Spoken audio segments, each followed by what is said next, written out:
Donc, dans quel genre de situation est-ce qu'une contention physique peut être utilisée? C'est la question centrale, si on veut.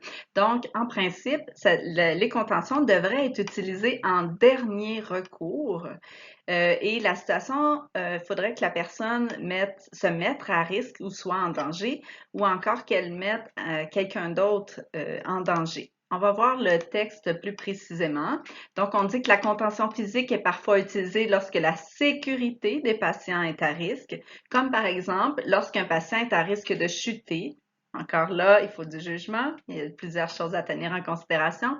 Lorsqu'elle risque de tirer sur de l'équipement médical, encore là, il faut juger la pertinence de ça. Est-ce qu'on pourrait le retirer ou faire quelque chose qui n'est pas en continu, un solité, par exemple, qui n'est pas en continu, mais qui est vraiment de façon intermittente avec un lock, qui serait à risque de se blesser ou de blesser autrui dû à un comportement violent ou agressif.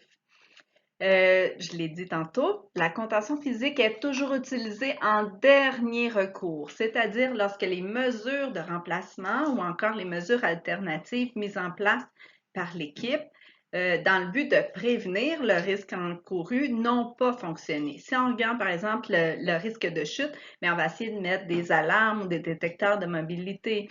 On va mettre une chaise avec un siège avec un angle pour prévenir les chutes ou bien, on l'a dit, là, on peut essayer de cacher un petit peu certains cathéters intraveineux de sorte qu'on n'ait pas à mettre des contentions au poignet pour éviter que la personne arrache son soluté.